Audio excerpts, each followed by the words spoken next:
Hello friends, எல்லாருக்கும் வணக்கம். இன்றைக்கி மார்க்கெட் வந்துட்டு மார்னிங்லேருந்தே பையர்ஸ் டாமினேட் பண்ணி தான் வந்துட்டு போயிட்டு இருந்தாங்க. அதே போல் இன்றைக்கி வந்து கிட்டத்தட்ட 22,578 ஓப்பன் ஆன மார்க்கெட் கிட்டத்தட்ட அதிகபட்சமாக 22,697 வரைக்கும் நியர் த கிட்டத்தட்ட 22,700 ஹிட் பண்ணியிருக்காங்க. இன்றைக்கி லோ அப்படின்னு பார்க்கும்போது 22,550. ஸோ இன்றைக்கி எனக்கு க்ளோஸ் வந்துட்டு கிட்டத்தட்ட 22,666 முடிச்சிருக்காங்க. ஆல்மோஸ்ட் இன்றைக்கு மட்டுமே ஒரு 152 புள்ளிகள் ஏற்றத்தில் நிஃப்டி முடிச்சிருக்காங்க.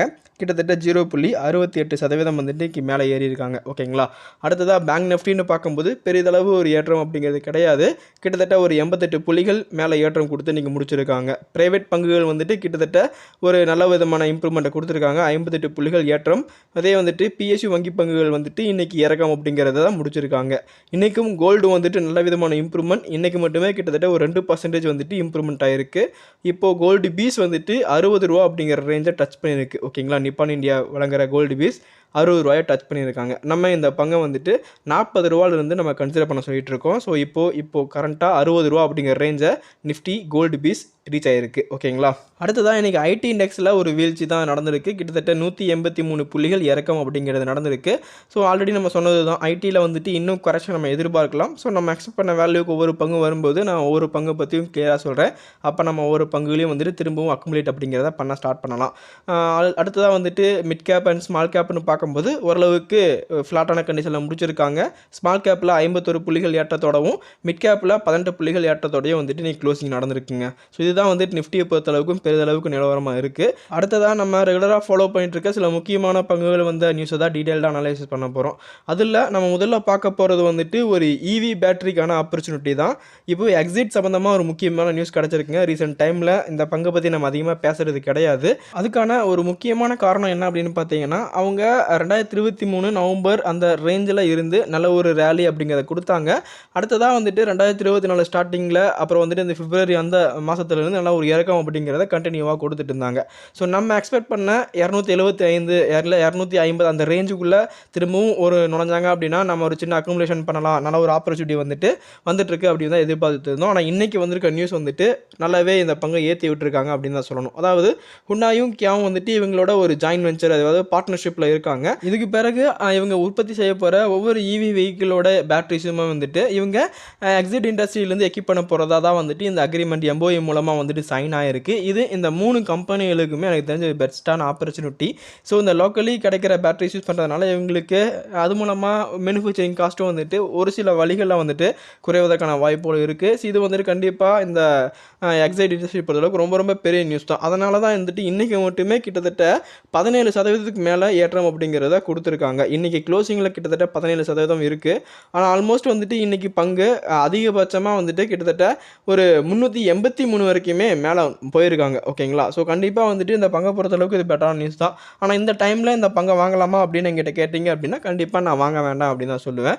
திரும்பவும் வந்துட்டு நல்லா ஒரு டிப்காக வெயிட் பண்ணலாம். இல்லை அகெயின் வந்துட்டு அவங்க 250 to 280 அந்த ரேஞ்சுக்குள்ளே திரும்பவும் அவங்க ஒரு பேக் பவுன்ஸ் ஆகிறாங்க அப்படிங்கிற பட்சத்தில் நம்ம கன்சிடர் பண்ணலாம். இல்லை திரும்பவும் வந்துட்டு நம்ம ஒரு நல்ல வேல்யூ திரும்ப ஒரு 300 அகெயின் வர வாய்ப்பு இருக்கா அப்படிங்கிறத பற்றி அனலைஸ் பண்ணிவிட்டு திரும்ப அதில் என்ட்ரி கொடுக்கலாம். ஏன்னா இப்போ நியூஸ் பேஸ் பண்ணி மேலே போயிருக்கிறதுனால திரும்பவும் கீழே வாய்ப்புகளும் சிறிதளவுக்கு இருக்குது அப்படிங்கிறது என்னோட ஒப்பீனியன். ஸோ வெயிட் பண்ணிவிட்டு இந்த மாதிரி பங்குகளை உள்ளே போகலாம்.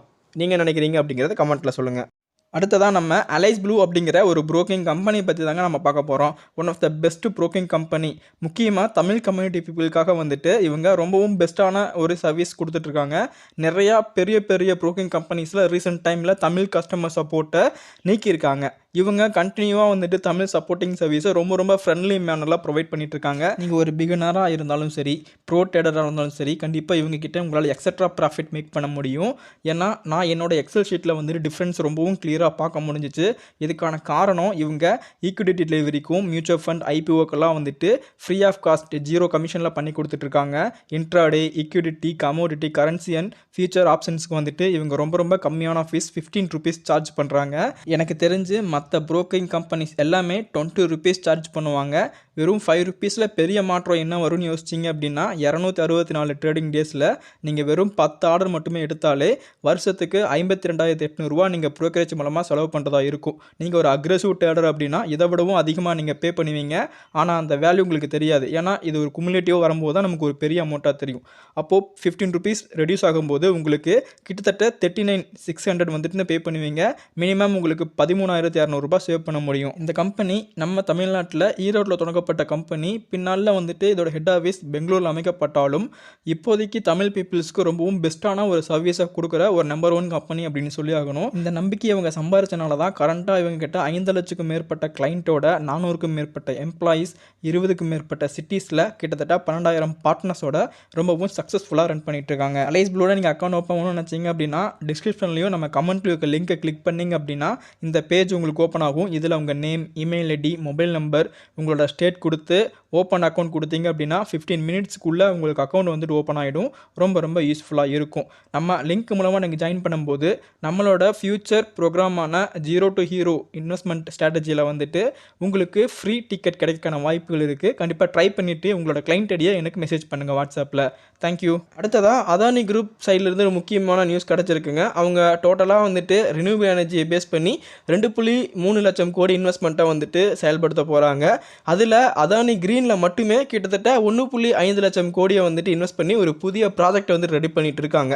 இதுக்கான பிளானை வந்துட்டு எக்ஸ்சேஞ்ச் ஃபைலிங்கில் இன்றைக்கி குறிப்பிட்டிருக்காங்க. இந்த ஒரு இன்வெஸ்ட்மெண்ட் மூலமாக கிட்டத்தட்ட இவங்களோட கெப்பாசிட்டியை கிட்டத்தட்ட ஒரு 30 ஜிகாவாட் அளவுக்கு பூஸ்ட் பண்ணுறதுக்கான ஒரு வேலை தான் இப்போது குஜராத்தில் நடந்துக்கிட்டு இருக்குது. இந்த ஒரு ப்ராஜெக்ட் நெக்ஸ்ட்டு 5 இயர்ஸ்க்குள்ளே மேபி முடிவுக்கு வர வாய்ப்புகள் இருக்குது. இது மூலமாக வந்துட்டு அதே கெப்பாசிட்டி கொண்ட ஒரு ரினியூவபிள் எனர்ஜி வச்சிருக்கிற ஒரு பங்காக வந்துட்டு கண்டிப்பாக அதானி கிரீன் வந்துட்டு கன்வெர்ட் ஆக போகுது.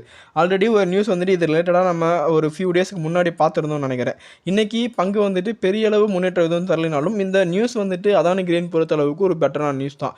ஸோ தொடர்ந்து இவங்க அதிகப்படியான இன்வெஸ்ட்மெண்ட்டை வந்துட்டு இவங்க எனர்ஜி ரிலேட்டடாக தான் வந்துட்டு ரீசெண்ட் டைமில் அதானி பண்ணிட்டு இருக்காங்க. ஸோ அதனால தான் சொல்கிறேன், நீங்கள் இந்த மாதிரி அதானி பங்குகளை சூஸ் பண்ணுறது எனக்கு தெரிஞ்ச ஒரு பெட்டர் விவாக இருக்கும். மற்ற பங்குகளை காட்டிலும் வந்துட்டு இந்த மாதிரி முக்கியமான சோர்ஸை பேஸ் பண்ணி இருக்கிற அதானி பங்குகளை நல்ல வேலையை கன்சிடர் பண்ணுறது ஒரு பெஸ்ட்டான ஆப்பர்ச்சுனிட்டி. அதில் இந்த பங்கு பெட்டராக ஃபீல் பண்ணுறாங்க. ஓகேங்களா? இதை பற்றி நீங்கள் நினைக்கிறீங்க அப்படிங்கிறதே கமெண்ட்டில் சொல்லுங்கள். அடுத்ததாக என்டிபிசி பொறுத்தளவுக்கு ஒரு முக்கியமான நியூஸ் கிடச்சிருக்குங்க. அவங்க கிட்டத்தட்ட ஃபினான்ஷியல் 2025க்குள்ளே அவங்களோட கோல் ப்ரொடக்ஷனை வந்துட்டு கிட்டத்தட்ட 40 மில்லியன் மெட்ரிக் டன்னாக வந்துட்டு அதிகரிக்கணும் அப்படிங்கிற மாதிரியும் வந்துட்டு ஒரு பிளான் இருக்காங்க.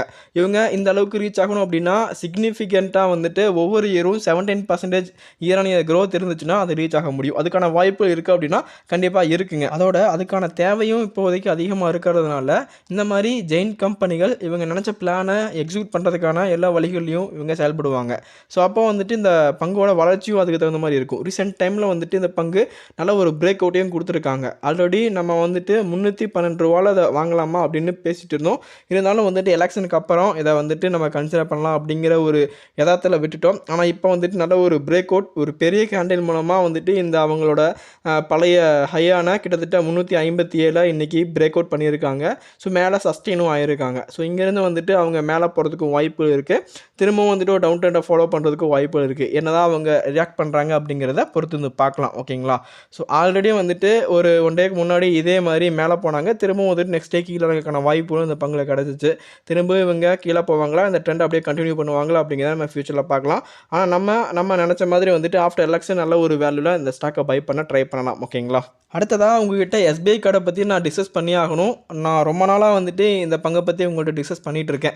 ஆக்சுவலாக வந்துட்டு இந்த பங்கு திரும்பவும் 680 அந்த ரேஞ்சுக்கு போனாங்க. அப்போ கூட நான் உங்கள்கிட்ட சொன்னேன் இந்த பங்கில் நிறைய அக்குமுலேஷன் பண்ணுங்கள் அப்படின்னு. ஆல்ரெடி இந்த பங்கை வந்துட்டு நான் 720 இருக்கும்போது டிஸ்கஸ் பண்ணியிருக்கேன், 700 வந்தப்பவும் டிஸ்கஸ் பண்ணியிருக்கேன்.